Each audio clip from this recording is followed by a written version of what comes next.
Arrest చేసి తీసుకువెళ్లే రోజు కూడా సిట్టునంట ఇసురు అవతలేస్తాడంట. ఈ రోజున ఇతన్ని ఇసురు అవతలేశారు. కోర్టు గట్టిగా మొట్టికాయలు వేసి రాజమండ్రి సెంట్రల్ జైల్లో వేశారు. అయినా కూడా ఇంకా సెంట్రల్ జైల్లోకి వెళ్ళిన తర్వాత ఆరోగ్యం బాలేదని చెప్పేసి వీళ్ళ ఏదైతే ఒక మీడియా ఉందో ఆ మీడియాలో ఎట్లాంటి మాటలు మాట్లాడతారో కూడా మనం గతంలో విన్నాం. ఎలాంటి రాతలు రాస్తారో కూడా విన్నాం, చూసాం.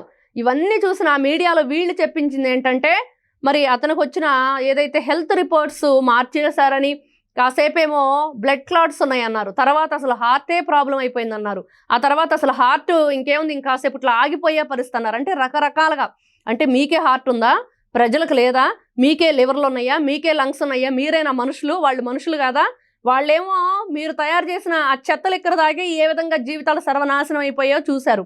చేతులారా కావాలని మీకు తెలిసి, అన్నీ తెలిసి, చనిపోతారని చెప్పి తెలిసి మీరు మీటింగులు పెట్టుకొని ఆ మీటింగులో డబ్బే కావాలి, డబ్బే ప్రధానం, వాళ్ళు చచ్చిపోయినా పర్వాలేదు, వాళ్ళ శవాల మీద నడుచుకుంటూ వెళతామని చెప్పేసి మీరు మీటింగులు పెట్టుకొని కావాలని కుట్రపూరితంగా చేశారు.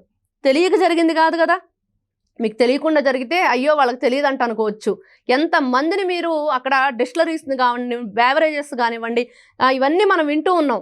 ఖజురహో లాంటి పెద్ద పెద్ద కంపెనీలు లిక్కర్ని వీళ్ళు పిచ్చి లిక్కర్ దాంట్లో పోసి బ్రాండ్ ఏమో వాళ్ళది, లిక్కర్ ఏమో వీళ్ళది. మరి వాళ్ళందరూ గన్ పాయింట్ పెట్టి, ఆ గన్ పాయింట్ పెట్టేవాడు కూడా ఇద్దరు గన్మెన్లు అనమాట. ఇది మీరు చేసిన నీచమైన రాజకీయం. జగన్మోహన్ రెడ్డి అండ్ బ్యాచ్ ఏదైతే ఉందో ఇంకా మిమ్మల్ని క్షమించేది లేదు. ఈ రోజున డబ్బు కాదు అక్కడ ముఖ్యం, ప్రజల జీవితాలతో మీరు ఏ విధంగా మీ కాళ్ళ కింద చిదిమేశారు. నిజంగా అది వింటూ ఉంటే ఒక్కొక్కరికి కడుపు తరుక్కుపోయే పరిస్థితి. ఎంతమంది తల్లులు ఈ రోజున బిడ్డలను కోల్పోయారు, ఎంతమంది భార్యలు భర్తలను కోల్పోయారు, ఎంతమంది బిడ్డలు తండ్రిని కోల్పోయి మరి ఈ విధంగా అనాథలైపోయారు అనేది వింటూ ఉంటే నిజంగా చాలా బాధాకరంగా ఉంది.